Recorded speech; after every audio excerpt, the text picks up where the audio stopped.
प्रिय विद्यार्थियों, अभी तक हमने पिछले लेक्चर में देखा था कि किरचॉफ के नियम कैसे क्या हैं। तो किरचॉफ का धारा का नियम, किरचॉफ का वोल्टा का नियम, और हमने देखा था कि किस तरह से हम नोड एनालिसिस करते हैं। आज हम देखते हैं कि हम किस तरह से किरचॉफ के नियमों का उपयोग करते हुए लूप एनालिसिस करते हैं। नोड एनालिसिस में हम यूज़ करते हैं किरचॉफ का धारा का नियम, और लूप रिलेशन में आज हम प्रयोग में लाएंगे किरचॉफ का वोल्टा का नियम। और हम अच्छे से जानते हैं कि किरचॉफ का वोल्टा का नियम कहता है कि किसी भी बंद लूप में धाराओं और प्रतिरोधों का बीजगणितीय योग उसमें लगी हुई परिपथ में लगी हुई विद्युत वोल्टा स्रोतों के विद्युत वाहक बल के बराबर होता है, या फिर हम ये कहें कि वोल्टा पतनों का योग और विद्युत वाहक बलों का योग मिलाकर 0 होता है। तो अब यहाँ पर यही नियम हम लागू करने जा रहे हैं। तो पहला हमने लूप कंसीडर किया है। एक सर्किट मेरे पास है, इस सर्किट में 2 विद्युत वाहक बल के स्रोत लगे हुए हैं E1 और E2, और इसमें हमने सीरीज़ में 3 रेजिस्टेंस Z1, Z2, Z3 लगे हुए हैं, और पैरेलल में 2 रेजिस्टेंस Z4 और Z5 लगाए गए हैं। ये एक बंद लूप है जिसमें बैटरी जिसकी वोल्टा E1 है, Z1 प्रतिरोध, Z2 इम्पीडेंस, Z1 इम्पीडेंस लगा हुआ है। ये हमारा पहला लूप है। दूसरे लूप में मेरे पास Z2 impedance, Z5 impedance, Z4 impedance है। इसमें ये दूसरा लूप है, इसमें धारा I2 बह रही है। तीसरा लूप मेरे पास है जिसमें कि मेरे पास इम्पीडेंस Z3 और Z5 लगे हुए हैं, और एक बैटरी लगी हुई है जिसका EMF E2 है, और इसमें हमने मान लिया धारा कितनी बह रही है E3। तो मेरे पास यहाँ पर 3 लूपों के आधार पर मैं विश्लेषण करना चाहूँगी, लूप 1, लूप 2 और लूप 3। 3 लूप मेरे पास हैं। इन लूपों के आधार पर अब हम विश्लेषण करेंगे। तो पहले लूप में यानी कि मैं चलूँगी धारा की दिशा में, Z1 से चलना प्रारंभ होंगी, फिर Z4 में धारा देखेंगे, और फिर देखेंगे कि ये EMF पॉजिटिव आता है या नेगेटिव नियम के आधार पर। तो पहले लूप में अब मैं किरचॉफ का नियम लगाने जा रही हूँ, जिसमें धारा क्या बह रही है, I1 धारा बह रही है। अब लूप पहले किरचॉफ का नियम लगाएं तो धारा और इम्पीडेंस का गुणनफल करें, तो I1 Z1, यहाँ मेरी रेफरेंस धारा है कि दिशा है I1। अब I1 की दिशा में ही मैं चलूँ तो यहाँ धारा एक और यही धारा किस में बह रही है, Z4 में। तो यानी कि ये मेरे पास हो गया वोल्टा जो पतन आएगा वो मेरे पास हो जाएगा I1 Z1 प्लस Z4। अब Z4 में अगर मैं देखूं तो ये Z4 2 लूपों में कॉमन है। ये Z4 जो इम्पीडेंस है 2 लूपों में, प्रथम और दूसरे लूप में कॉमन है। तो इसमें से केवल I1 धारा नहीं बल्कि I2 धारा भी बहेगी। तो I1 धारा तो हमने कंसीडर कर ली है। अब I2 धारा को अगर मैं कंसीडर करूं तो I2 धारा की दिशा अगर मैं देखती हूं तो I1 धारा आ रही है Z1 में ऊपर से नीचे, जबकि I2 की मैं दिशा में अगर धारा की दिशा में चलूँगी तो ये आएगी Z4 में नीचे से ऊपर। तो यानी कि दोनों धाराओं की दिशा परस्पर विपरीत है। तो अगर मैं अब इस धारा को अगर मैं कंसीडर करूं इसमें, तब मेरे पास इस लूप के लिए ये धारा I1 के विपरीत दिशा में है, इसलिए मैं ये लिखूंगी -I2 Z4।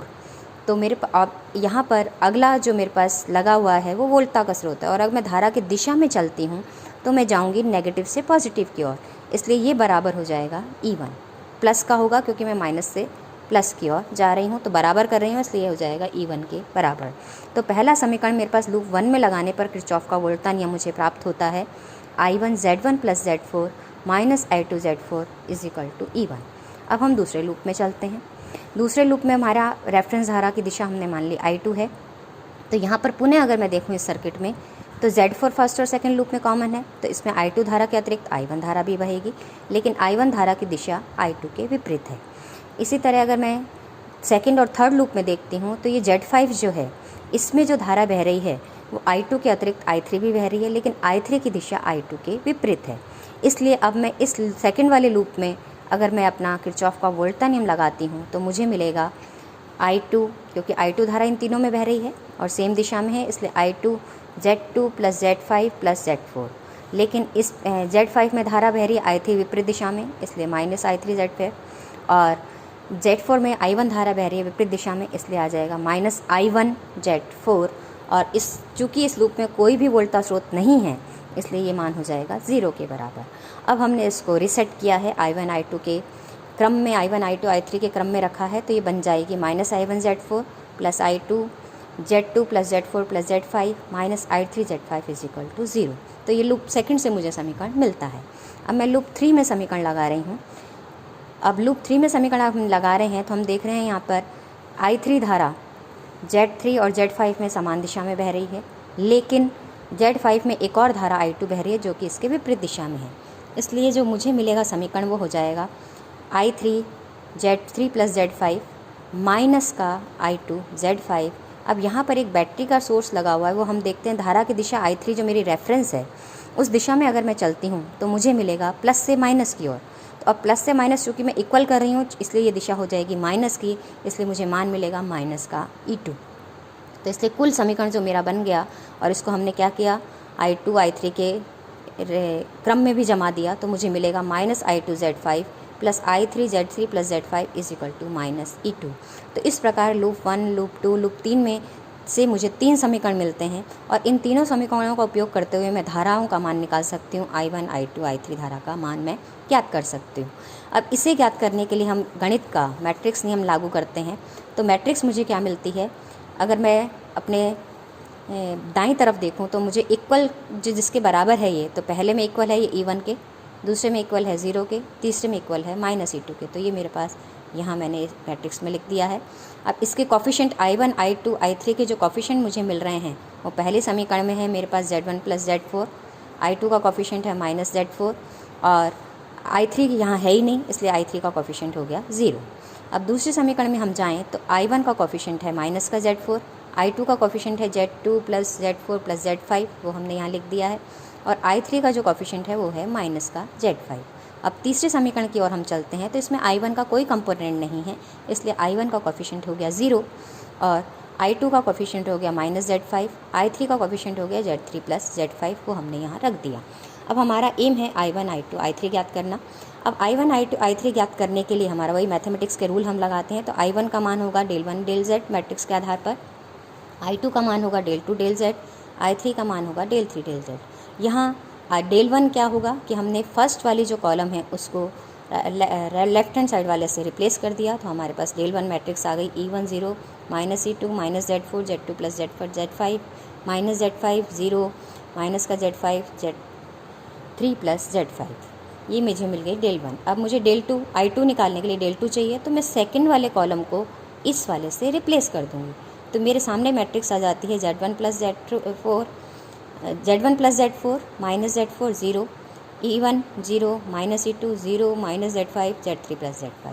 अब इसी तरह I3 के लिए मैं थर्ड वाले कॉलम को इससे रिप्लेस कर दूंगी तो मेरे पास मैट्रिक्स बन जाएगी Z1 + Z4 -Z4 0 -Z4 Z2 + Z4 + Z5 -Z5 0 -Z5 Z3 + Z5। अब ये del Z जो मैट्रिक्स है मेरी, del3 जो मैट्रिक्स मुझे मिली वो हो गई del1 Z1 + Z4 Z4 0 और del3 जो मैट्रिक्स मुझे मिली वो हो गई Z1 + Z4 Z4 0 -Z4 Z2 + Z4 + Z5 -Z5 E1 0 E2।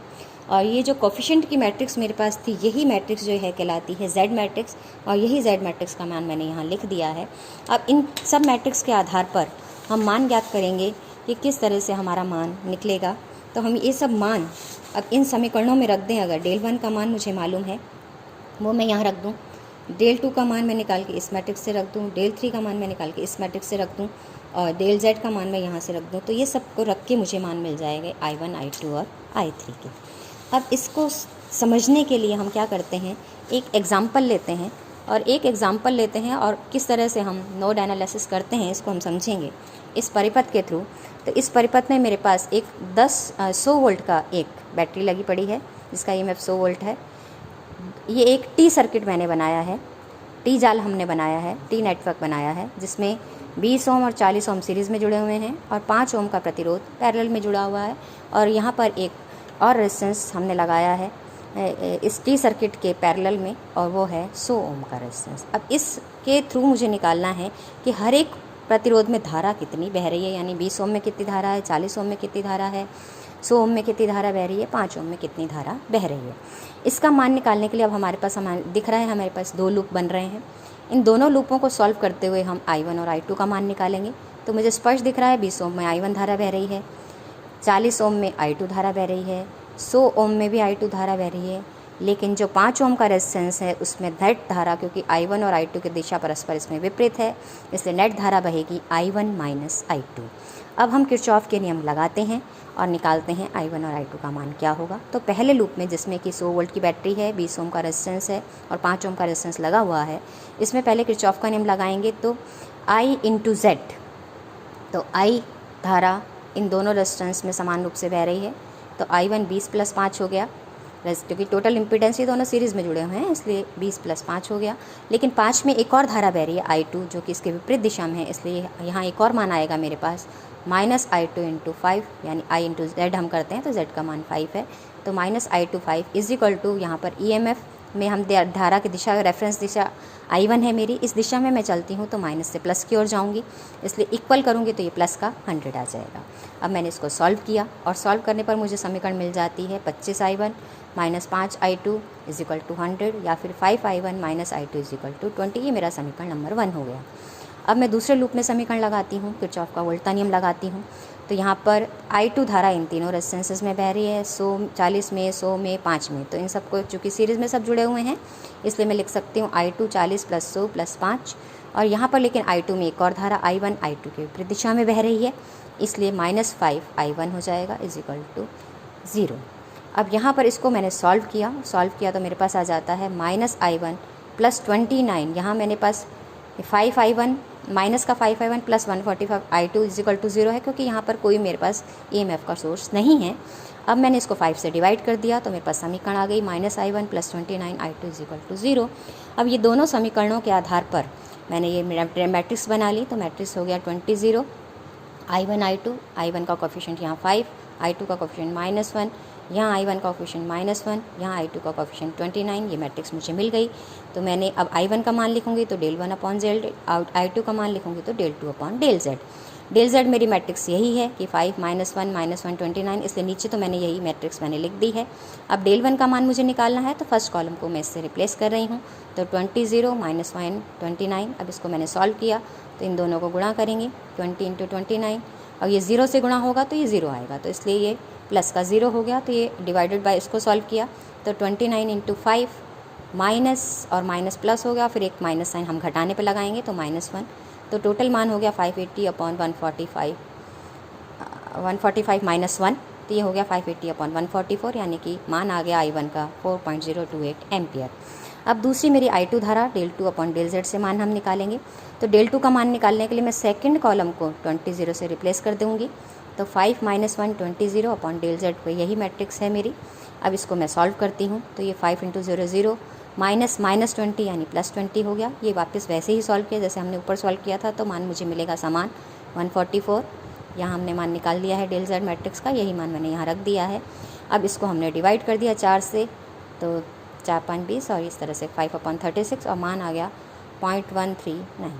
अब मुझे दोनों धाराओं के मान मुझे मिल गए हैं, इसलिए मुझे पता है कि 20 ओम में से कितनी धारा बह रही है, 40 ओम में से कितनी धारा बह रही है, 5 ओम में से कितनी धारा बह रही है और 100 ओम में से कितनी धारा बह रही है। तो 20 ओम में से बहने वाली धारा I1 का मान 4.028 एम्पियर, 40 और 100 ओम में से बहने वाली धारा समान I2 ही है, इसका मान आ जाएगा 0.139 एम्पियर, और 5 ओम में से धारा बहेगी I1 माइनस I2 और इसका मान मुझे मिलेगा 3.89 एम्पियर। तो इस प्रकार लूप एनालिसिस को यूज़ करते हुए में हम किरचॉफ के वोल्टा नियम का उपयोग करते हुए लूप एनालिसिस करते हुए धाराओं का मान ज्ञात कर सकते हैं। तो इस प्रकार हमने देखा कि जब हम किरचॉफ के नियम लगाते हैं तो लूप एनालिसिस करते समय किरचॉफ का वोल्टा नियम लगाया जाता है, उसके लिए बंद लूप लिए जाते हैं। और किरचॉफ का जब धारा का नियम हम लगाते हैं तो हम नोड एनालिसिस करते हैं, और नोड एनालिसिस में किरचॉफ का धारा का नियम लगा के हम वोल्टाओं के मान ज्ञात करते हैं। तो इस प्रकार से हम किरचॉफ के नियमों का उपयोग करते हैं। अब हम अगला कार्य देखेंगे अगली बार कि किस तरह से हम 4 टर्मिनल नेटवर्क की बात करते हैं और 4 टर्मिनल नेटवर्क को में किस प्रकार से हम एनालिसिस करते हैं, परिपथ विश्लेषण करते हैं 4 टर्मिनल एनालिसिस टर्मिनल नेटवर्क का। अब 4 टर्मिनल नेटवर्क का एनालिसिस करते समय हमें ध्यान है कि 4 टर्मिनल नेटवर्क क्या चीज़ है। तो 4 टर्मिनल नेटवर्क मेरे पास है कि एक जाल है मेरे पास जिसके 4 ही टर्मिनल मेरे पास होते हैं। एक बाकी जो भी सर्किट है हम उसको एक बॉक्स के रूप में दर्शा देते हैं, और उसके 4 ही एसेसिबल पॉइंट मेरे पास होते हैं, 2 तो इनपुट पे और 2 आउटपुट पे। अब 2 ही इनपुट पे आए हैं मेरे पास और 2 ही आउटपुट पे मेरे पास हैं, तो यहाँ पर 4 टर्मिनल नेटवर्क मतलब ऐसा जाल जिसके 4 ही बिंदु मेरे पास एसेसिबल हों, 4 ही अभिगम्य बिंदु हों, जिसमें 2 बिंदु तो मेरे पास होते हैं निवेशी परिपथ के लिए और 2 बिंदु मेरे पास होते हैं निर्गत परिपथ के लिए, आउटपुट के लिए। यानी 2 टर्मिनल मेरे इनपुट टर्मिनल हैं और 2 टर्मिनल मेरे आउटपुट टर्मिनल हैं। इन इनपुट टर्मिनल्स पर हम धारा को हमेशा प्रवेशी दिखाते हैं, यानी कि ये धारा हो जाएगी मेरी I1 प्रवेशी धारा, और निर्गत धारा को हम भी टर्मिनल में जाती हुई I2 दर्शाते हैं। 2 टर्मिनल के मध्य मापी गई वोल्टता V2 है और 1 टर्मिनल के मध्य मापी गई वोल्टता P1।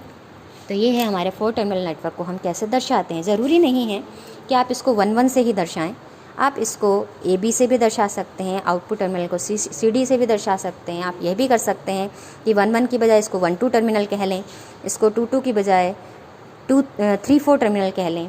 आप ये भी कर सकते हैं ये दोनों AA टर्मिनल हो जाएं, ये दोनों BB टर्मिनल, आप नॉमेनक्लेचर कुछ भी कर सकते हैं। लेकिन यहाँ हम जो प्रयोग में लाएंगे वो यही लाएंगे कि इनपुट टर्मिनल के लिए 1-1 टर्मिनल लिखूँगी मैं और आउटपुट टर्मिनल के लिए मैं 2-2 लिखूँगी। अब इसी को आधार मानते हुए कि धारा मेरी दोनों तरफ से ही टर्मिनल जाल में प्रवेश करेगी, 1-1 पे नापी गई यानी निवेशी वोल्टता V1 है और निर्गत वोल्टता है V2। अब इसको आधार मानते हुए हम कुछ पहले परिभाषाओं को देखेंगे और फिर उसके आधार पर हम देखेंगे कि 4 टर्मिनल नेटवर्क का विशेष रूप से T और पाई को हम आधार मानते हुए निकालेंगे कि कैसे उसका विश्लेषण किया जाता है। तो अब हम ये देखेंगे अगले अपने लेक्चर में। धन्यवाद।